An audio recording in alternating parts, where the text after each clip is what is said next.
Sophomore release, City Lights. Let's get into it. It's. I love the premise. I love what's going on. I love the sound. So again, thank you for taking a minute out. I appreciate it. It's always nice to talk to you.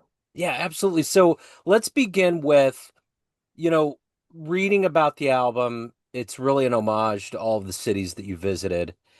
But in your words, talk to me a little bit about the artistic vision, the creation of this album. Yeah, I mean, the um, concept behind it was to take kind of experiences from these various cities and take these tales and make them kind of musical tales, so to speak. So that's so I would take various kind of things that happened to me or landmarks or kind of spiritual connections I had to certain places, certain cities, and turn that into a musical translation, so to speak. And I was really trying to kind of keep a cohesion throughout the album so that I almost approached it more like I was writing a suite of music rather than writing like song, song, song. I really tried to kind of make sure that everything kind of made sense and flowed from one track to the other without it being just a collection of a mismatched collection of my own compositions, but so it was really kind of cohesive in that way. So yeah, that's a little bit a very quick answer to that. So what were some cities that left a pretty profound impact on you that, or maybe a city that made you feel like you wanted to pay particular attention to the places that you've traveled to? Yeah, I would say probably Toronto and New York are the two that jump out at me. I'm from Toronto, and that's where I'm based and work out of.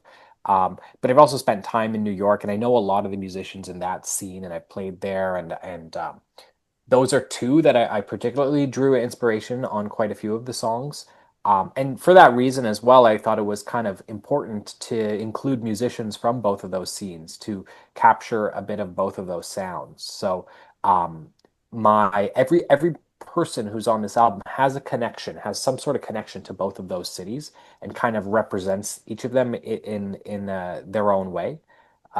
Summer Camargo is playing the trumpet, and she's been based in New York for a long time now. And then I have Jacob Chung on the tenor saxophone, who I grew up with in Toronto and knew when we were at school together, who has since moved on to New York, and he studied at the Manhattan School, and now he's just very much on the scene over there. Everyone in the group has a bit of a connection to both of those scenes.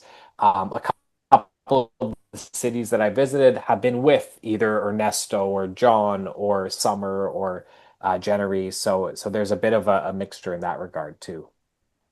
So, when you get your initial release out, this is on the heels of your debut. It's probably relieving to get it out in the world. It got well Yeah. reviewed. And now your sophomore album, was there a particular amount of pressure that either you felt from the world or from yourself while putting this out? Actually, maybe the opposite. Like I think it was harder to put out my first one because Okay. you've never done it before, and you do, so a lot of the process is new to you, but also it is scary to like very much to put yourself out there musically. I felt a lot better about this one. It was a lot easier for me to put it out because I felt much more confident in myself as a player. I'm a few years older than when I put out my first one, and it it also I didn't my first one took a while to get out. But from recording to release, I think it was over or around 2 years, which is a very long time because I was waiting on various elements to fall into place and come into play. This one we recorded back in May of 2025, and it is now November, and basically turned it around in about 6 months. So I knew the process, I knew what I needed to do, I knew how it needed to get done, and I turned it around a lot quicker this time. So that was so actually this time around it's been a lot less stressful of an experience. It's like I've done this all before, and yeah, more looking forward to making the next one than I was after Searchin', my first So, CD.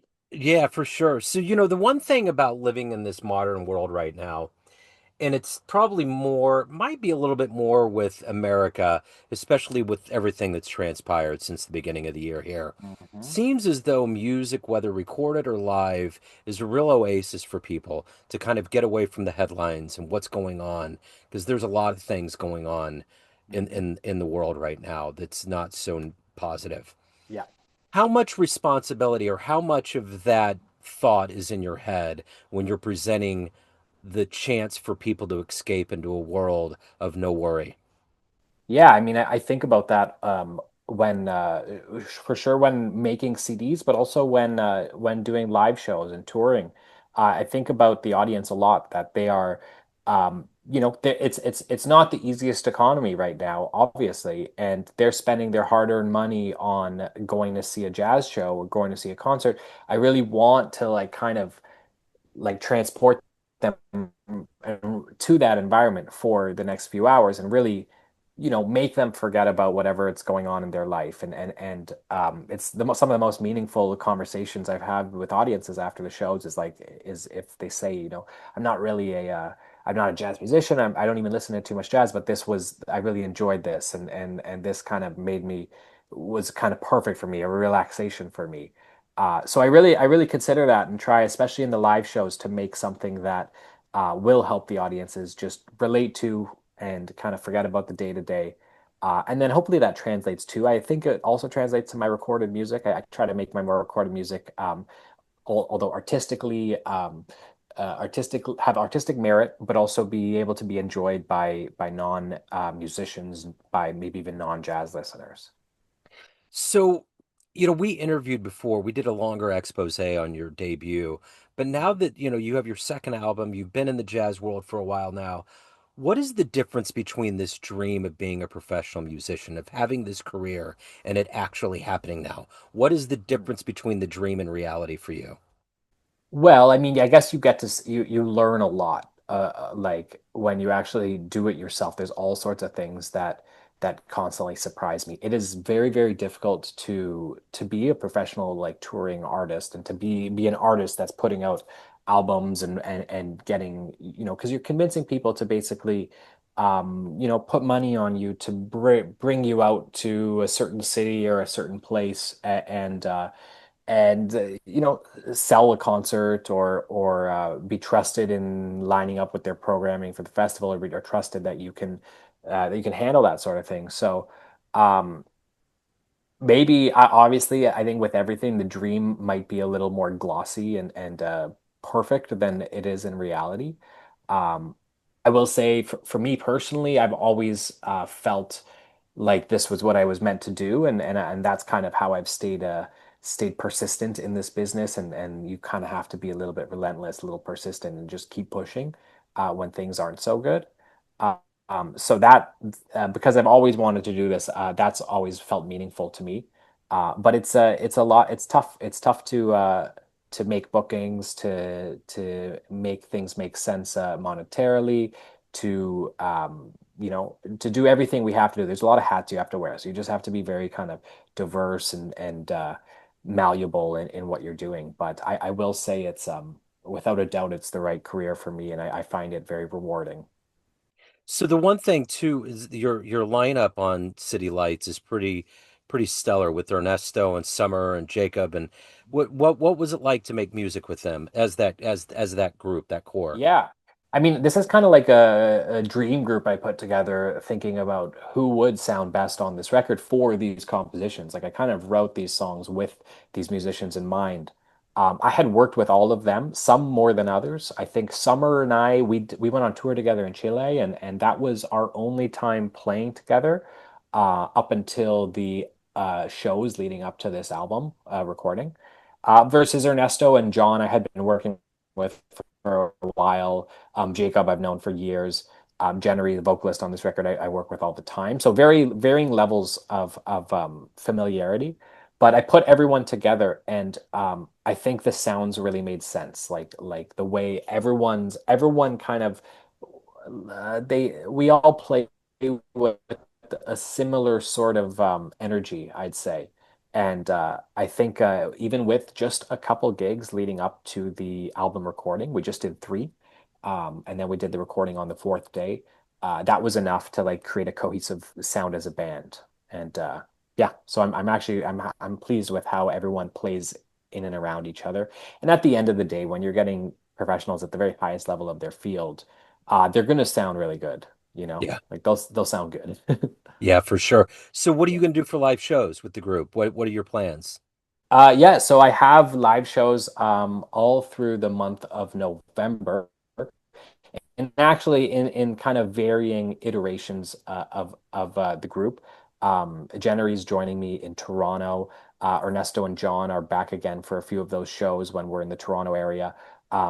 Unfortunately, I couldn't get Summer or Jacob on the shows just because they're down in New York working full time down there, and just what the timing didn't work out that I could get them back up here in time for the other ones.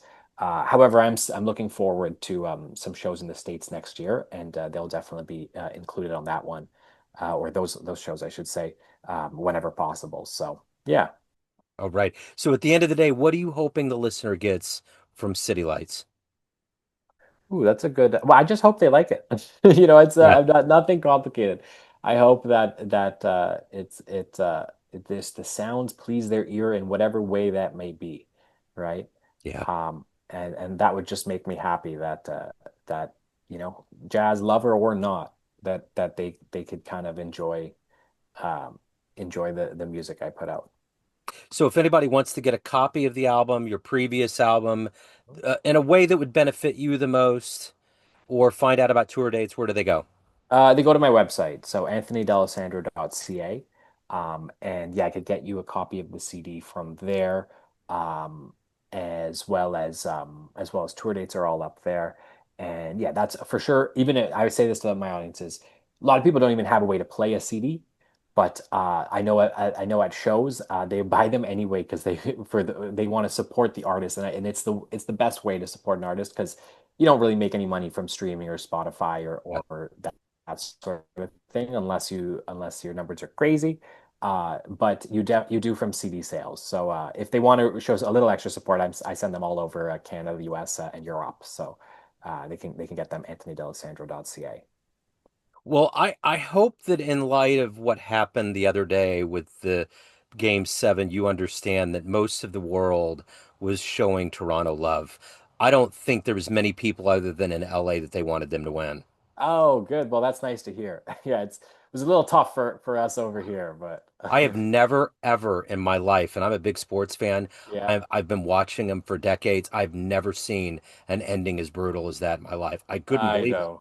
I I was mean, just the shocked. last two games were Yeah, so close. Yeah, like just we like almost had it. how abrupt it was. So I know. anyway, I hope Yeah. you all in kind of reeling from this because that's tough. You know, and in Kansas City, we had that in 14. We had Uh-huh. every question. Send Gordon home. Should he stayed on third? That's going to be the thing that's the worst part of this is that everybody's going to question. Should they had a bunt? Should this happen? Should, you Yeah, know? yeah, And yeah, it's like that's the thing that's going to be the worst, you know? But yeah. anyway, we all were pulling for Toronto, so And I didn't realize that, so that's really cool to hear.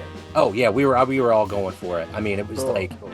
there was They just represented Canada for us. Like it was my friends from all over the country were all watching the game. It was really neat. yeah, and I just feel like with everything that America has done to Canada this year, it would have been wonderful. I would have loved to have seen the headline in the Yeah, newspaper the next yeah. day that just said, "Okay, tariff back to you, checkmate," something like that.